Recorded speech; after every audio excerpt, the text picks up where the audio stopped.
10.5 মাস আমরা যা করছি 105 বছর থেকে বিশ্ববিদ্যালয়ে কাজ করা নাই।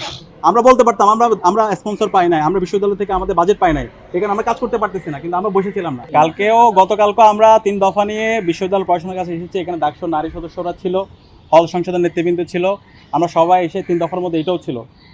আমরা ডাকসু শুধুমাত্র দায় দিই নাই যে আমরা এখন পর্যন্ত বিশ্ববিদ্যালয় প্রশাসন থেকে আমাদের যে বাজেট সেটা পর্যন্ত পাই নাই। এই বাজেট না পাওয়ার পরও 10.5 মাস আমরা যা করছি 105 বছর থেকে বিশ্ববিদ্যালয়ে কাজ করা নাই।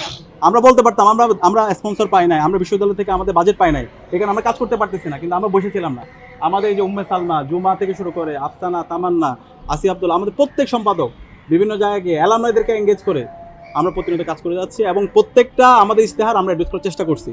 বাকি যে কাজগুলো হচ্ছে না, এটা বিশ্ববিদ্যালয় প্রশাসনের অসহযোগিতা, তাদের সদিচ্ছার অভাব এবং ট্রেজারের লুটপাটের কারণে এই কাজগুলো হচ্ছে না।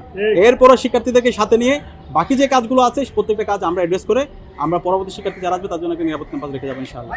এক্সট্রিম মশার কয়েল প্ল্যান্ট ফাইবার দিয়ে তৈরি, তাই সহজে ভাঙে না, সুগন্ধিযুক্ত ও নিরবিচ্ছিন্নভাবে জ্বলে। ডেঙ্গু, চিকুনগুনিয়া বাহি সহ যে কোনো মশার বিরুদ্ধে দেয় এক্সট্রিম সুরক্ষা। শিক্ষার্থীদের ভোগান্তি নিরসন এবং একটি শিক্ষার্থী বান্ধব ক্যাম্পাস বিনির্মাণ করার জন্য ডাকসুদের দায়িত্ব নেওয়ার পর থেকেই আমরা বিশ্ববিদ্যালয় প্রশাসনের কাছে সুস্পষ্ট রূপরেখা দিয়েছিলাম।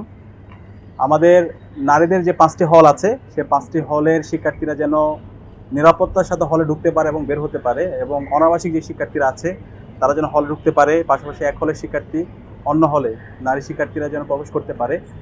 এই সব কিছু আমাদের রূপরেখার মধ্যে ছিল এবং সেটা বাস্তবায়ন করার জন্য ডাকসুর পক্ষ থেকে আমরা সিকিউরিটি গেট স্থাপন করার জন্য বিশ্ববিদ্যালয় প্রশাসনের কাছে আমরা সুস্পষ্ট রূপরেখা দিয়েছি। এবং সিকিউরিটি গেট স্থাপনের যে বাজেট দরকার, যে স্পন্সর দরকার, সে স্পন্সর আমরা ম্যানেজ করেছিলাম। ডাকসুর যে দ্বিতীয় কার্যনির্বাহী মিটিং হয়েছিল সেখানে এটা সর্বসম্মতিক্রমে ভিসির উপস্থিতিতে, ডাকসুর সভাপতির উপস্থিতিতে সেটা পাস হয়েছিল এবং সেটা আমরা প্রত্যেকটা হল প্রশাসনের সাথে তখন বসেছিলাম।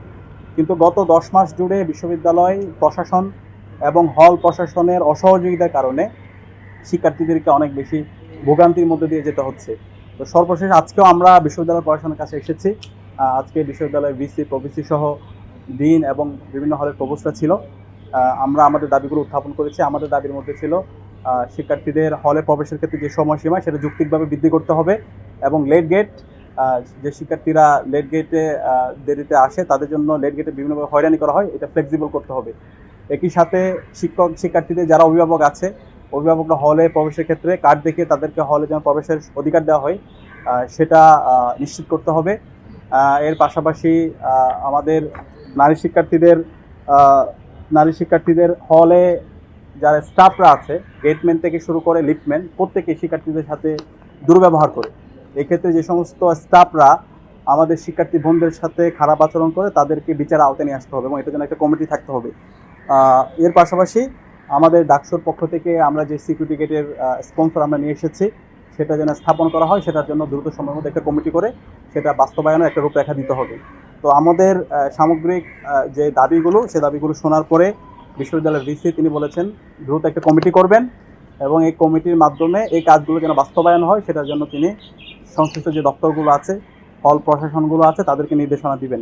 আমরা এখন তার কার্যকর দেখতে চাই, কার্যকর প্রয়োগ। আমরা আশা করছি উনি যে আমাদেরকে কমিটমেন্ট দিয়েছেন এই দফাগুলো তিনি বাস্তবায়ন করবেন এবং হলগুলোতে প্রবেশের ক্ষেত্রে শিক্ষার্থীদের জন্য যৌক্তিকভাবে সময়সীমা বৃদ্ধি করা এবং প্রত্যেকটা হলে সিকিউরিটি গেট স্থাপন করা এবং হলের নারী শিক্ষার্থীদের হলে যারা স্টাফরা আছে শিক্ষার্থীদের সাথে যারা খারাপ আচরণ করবে তাদের ব্যাপারে তিনি বিচারের আওতায় নিয়ে আসবেন। তো আমরা তার কার্যকর প্রয়োগ আশা করছি ওনার মাধ্যমে আমরা দেখব ইনশাআল্লাহ।